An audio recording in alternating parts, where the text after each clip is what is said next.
इस सम्मान और इस जोश और उत्साह के लिए मैं आप सबका हृदय से आभारी हूं। जो प्यार, सम्मान, आशीर्वाद आप लोगों ने दिया है उसके लिए दिल से आप सबका धन्यवाद। साथियों, आज जब आप लोगों के बीच आया हूं, ये हमारे बिहार के लिए, एक महत्वपूर्ण साल है। ये एक ऐसा साल है जब एक बार फिर हम लोग अगले 5 साल के लिए अपना नेतृत्व चुनने का हम लोग संकल्प लेंगे। ऐसे में ये साल हम सबके लिए एक महत्वपूर्ण साल हो जाता है। ये साल निर्धारित करेगा हम लोगों के आने वाले 5 साल का भविष्य, और ये 5 साल हर व्यक्ति के जीवन में महत्व रखता है। आज जब हम लोग विधानसभा चुनाव की दहलीज पर हैं, आज से कुछ महीनों के बाद बिहार में विधानसभा चुनाव होने वाले हैं। ऐसे में कई राजनीतिक दल, कई नेता आप लोगों के बीच आएंगे, अपनी अपनी बातों को रखने का काम करेंगे और आप लोगों के समक्ष नए वादे और लोभ लुभानी बातें करने का काम करेंगे। पर मैं चाहूंगा कि जब ये लोग आप लोगों के बीच आए तो आप लोग इनसे प्रश्न जरूर कीजिएगा कि इतने सालों में इन लोगों ने हम लोगों के लिए क्या किया। आजकल एक केंद्रीय नेता है जो दिल्ली से आते हैं और हमारे बिहार को, मेरे बिहार को अपराध का गढ़ बताते हैं, अपराध का कैपिटल बताते हैं। जरा पूछिएगा उन नेता से, क्योंकि चुनाव के वक्त भी वो आप लोगों के बीच आएंगे। वो एक ऐसे दल के नेता हैं जिनकी पार्टी लंबे समय तक बिहार में सत्ता में थी। बिहार तो बिहार, केंद्र में लंबे समय तक सत्ता में थी।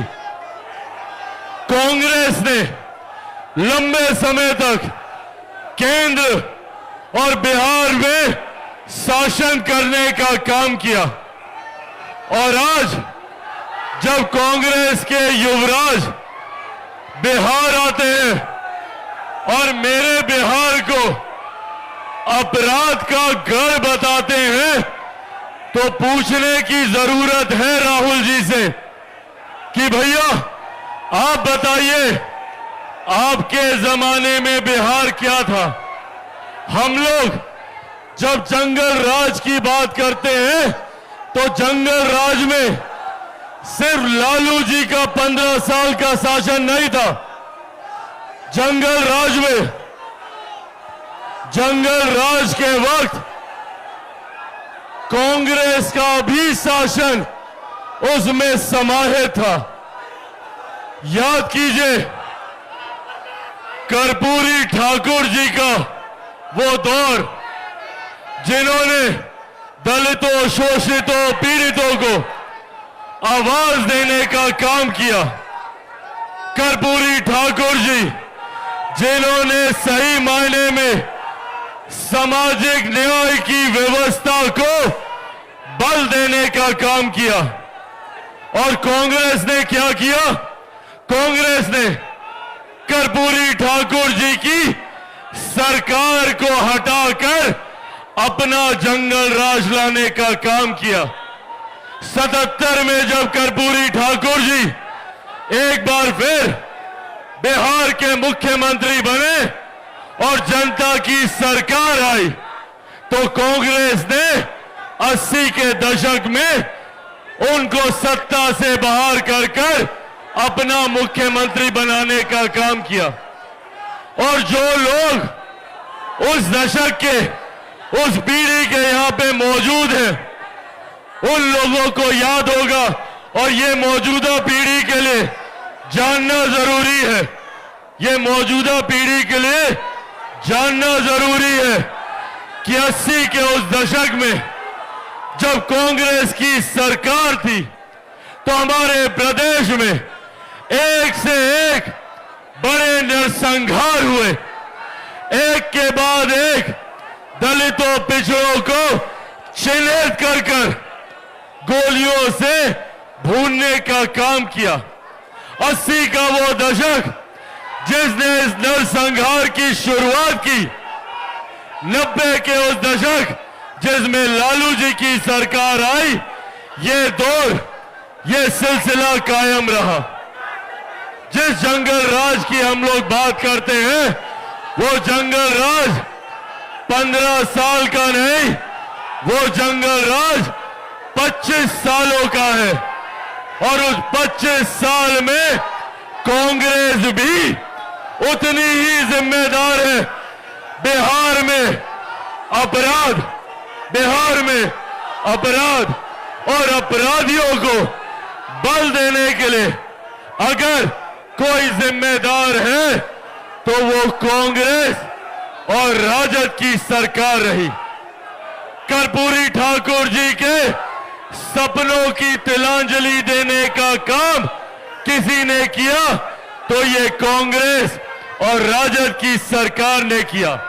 आज जो लोग डॉक्टर बाबा साहेब भीमराव अंबेडकर का नाम लेते नहीं थकते, इन लोगों ने अपने जमाने में जब केंद्र में कांग्रेस की सत्ता थी, तो इन लोगों ने भारत की संसद में डॉक्टर बाबा साहेब भीमराव अंबेडकर की एक प्रतिमा तक लगाना जरूरी नहीं समझा।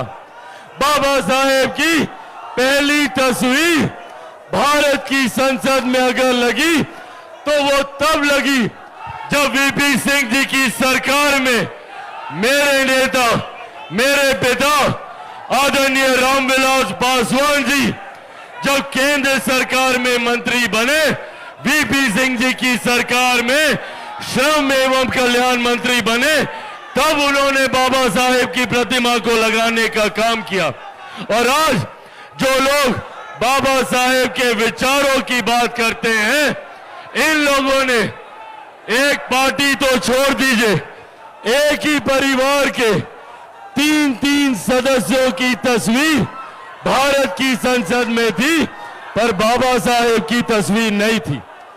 बाबा साहेब को भारत रत्न देने का काम हमारी सरकार ने किया।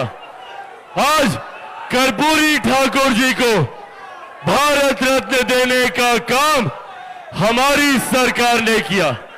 जो लोग आज बिहार में आकर दलितों, पिछड़ों, शोषितों, वंचितों, अल्पसंख्यकों की बात करने का काम करते हैं, ये वही लोग हैं जिन्होंने जंगल राज के माध्यम से बिहार को बर्बाद करने का काम किया।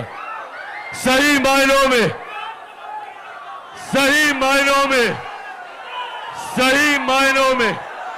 अगर किसी ने बाबा साहेब भीमराव अंबेडकर, कर्पूरी ठाकुर जी, इनके सपनों को आगे लेकर जाने का काम किया, तो वो हमारी केंद्र की सरकार, मेरे प्रधानमंत्री आदरणीय नरेंद्र मोदी जी द्वारा किया गया। बिहार में मुख्यमंत्री नीतीश कुमार जी द्वारा किया गया। आज अगर बिहार में लोग वापस आने की सोच रखते हैं, अगर चिराग पासवान ये चाहता है कि बिहार से बाहर गए हुए लोग वापस बिहार आए, तो उस व्यवस्था को तैयार करने का काम हमारी डबल इंजन की सरकार के द्वारा किया जा रहा है। जहां केंद्र में इसका नेतृत्व मेरे प्रधानमंत्री आदरणीय नरेंद्र मोदी जी कर रहे हैं, तो बिहार में मुख्यमंत्री नीतीश कुमार जी के द्वारा किया जा रहा है। साथियों, मेरा सपना है, मैं चाहता हूं कि बिहार के किसी युवा को बिहार छोड़कर बिहार से बाहर शिक्षा या रोजगार के लिए ना जाना पड़े।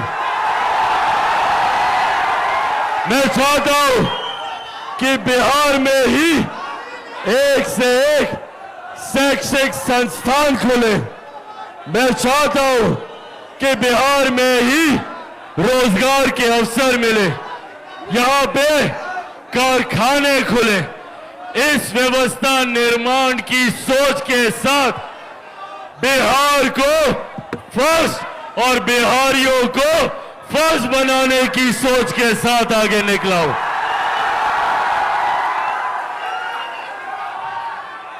साथियों, इस संघर्ष में कई चुनौतियों का सामना किया।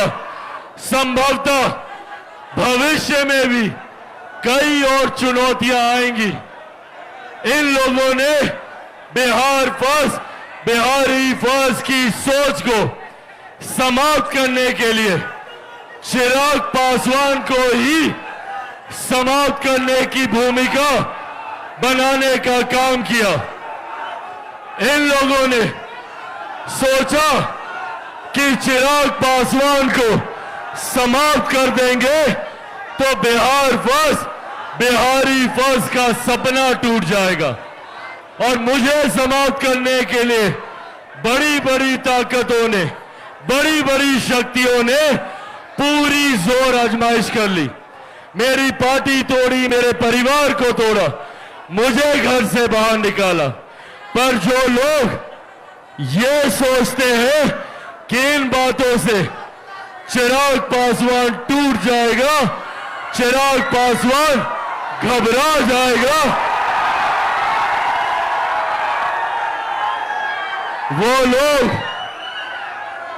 वो लोग भूल जाते हैं कि चिराग पासवान शेर का बेटा है, रामविलास पासवान का बेटा है। भैया, ना मैं टूटने वाला हूं, ना झुकने वाला हूं, और डरता तो भैया मैं किसी से नहीं हूं। जितनी ताकत आजमानी है आजमा ले। जब तक बिहार को विकसित राज्य नहीं बना दूंगा, तब तक मैं भी चैन की सांस नहीं लूंगा। ये वादा आप लोगों से करके जाता हूं। पर साथियों, इस वादे को पूरा करने में मुझे जरूरत है आप सबके साथ की। आप सब जानते हैं कि चिराग पासवान के लिए ना कोई पद मायने रखता है, ना ही किसी तरीके का सत्ता मायने रखती है। चिराग पासवान के लिए मायने रखता है तो सिर्फ मेरा बिहार और मेरे बिहारी साथी यहां पे। और क्यों मायने ना रखे? आप लोगों ने तब मेरा साथ दिया जब मेरे अपनों ने मेरा साथ छोड़ा। आप लोगों ने तब मुझे सहारा दिया जब मेरा अपना कोई नहीं था। जब मेरे नेता, मेरे पिता का निधन हुआ, तब आप लोगों ने पिता बनकर, महिलाओं ने मेरी मां बनकर मेरे आंसू पोंछने का काम किया। आज सबके जहन में ये सवाल है कि क्या चिराग पासवान बिहार से चुनाव लड़ेगा? ये सवाल आज हर कोई जानना चाह रहा है, इसका भी मैं जवाब दूंगा। पर इसका जवाब देने से पहले मैं आप लोगों को बताना चाहता हूं कि मैंने हमेशा मेरे बिहार और मेरे बिहारी साथियों के लिए अपना सर्वोच्च निछावर करने का संकल्प लेकर निकला हूं।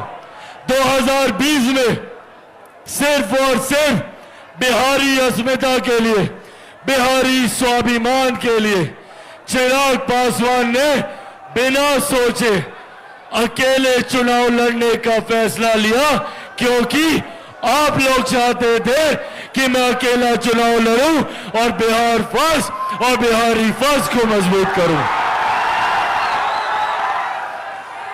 2024 में भी यह फैसला आप लोगों का था।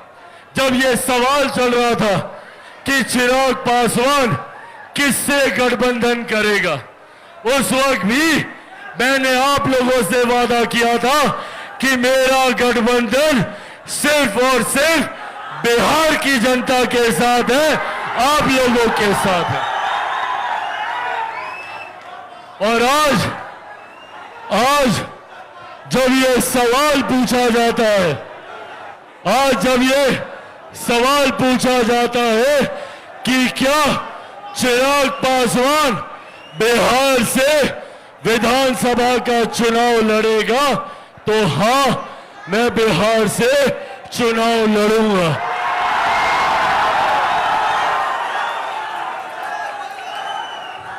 मैं बिहार की 243 सीटों पर चुनाव लड़ूंगा।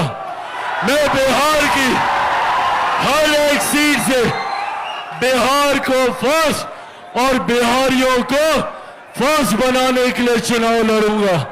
और सबसे बड़ी बात, मैं बिहार से चुनाव नहीं लड़ूंगा, मैं बिहार के लिए चुनाव लड़ूंगा, बिहारियों के लिए चुनाव लड़ूंगा। साथियों, आप लोग ही मेरा परिवार है।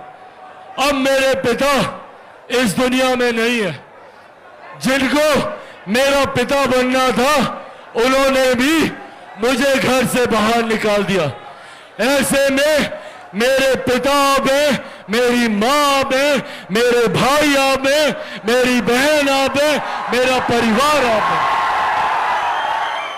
और अब यह फैसला भी आप ही को लेना है कि क्या चिराग पासवान चुनाव लड़े, और लड़े तो कहां से लड़े, आपका फैसला मेरी सराखों पर। यह वादा आप लोगों से करके जाता हूं कि आप लोग जो चाहेंगे चिराग पासवान वो ही करेगा।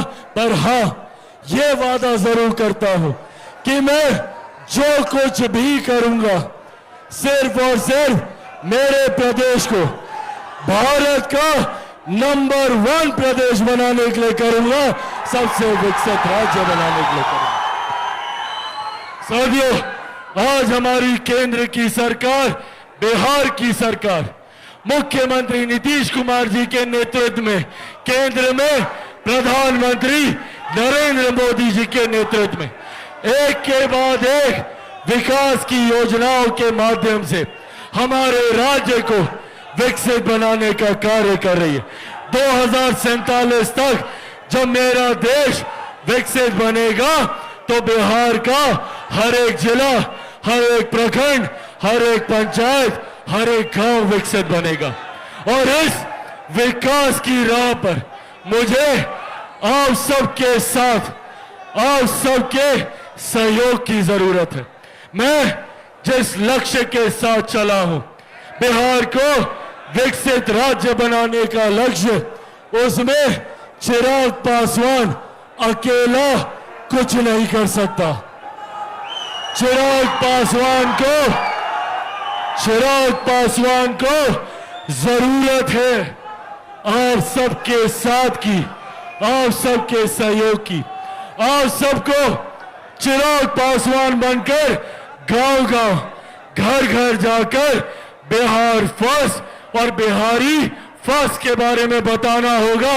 बनेंगे चिराग पासवान? पक्का बनेंगे चिराग पासवान? ऐसे नहीं, दोनों हाथ उठाकर बताइए, बनेंगे चिराग पासवान? बनेंगे चिराग पासवान? बनेंगे चिराग पासवान? बनेंगे चिराग पासवान? आप लोग बस मेरा साथ दीजिए, बदले में विकसित बिहार मैं आपको बनाकर दूंगा, ये वादा आप लोगों से करके जाता हूं। चिराग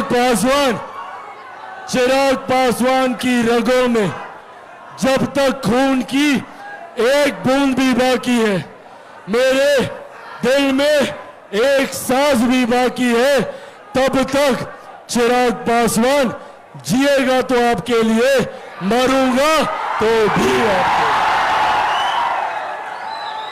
साथियों, आज आप लोग बिहार के 7 जिलों से एकजुट होकर,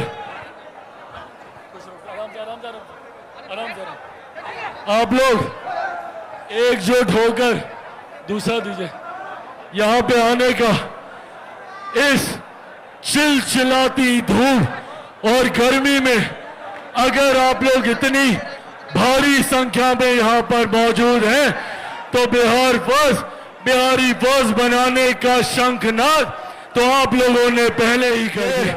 बापू वीर कुंवर सिंह की धरती है, जिन्होंने देश की आजादी के लिए बिना उम्र को सीमा बनाए रणभूमि में उतरने का काम किया था।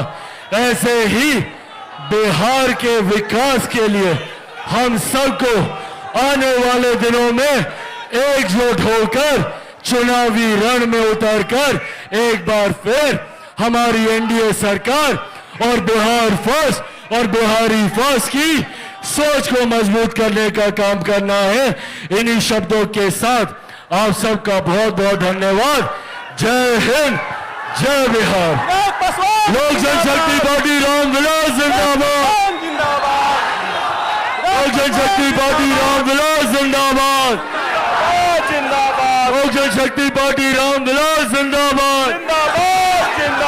आदरणीय रामविलास पासवान अमर रहे, अमर रहे, अमर रहे, आदरणीय रामविलास पासवान अमर रहे, अमर रहे, अमर रहे, आदरणीय रामविलास पासवान अमर रहे, अमर रहे, अमर रहे। Bihar first, Bihari first, Bihar first, Bihari first, Bihar first, Bihari first, Bihar first, Bihari first, Bihar first. Bihari first, दोनों हाथ की मुट्ठी बांधकर बिहार फर्स्ट, बिहारी फर्स्ट। बिहार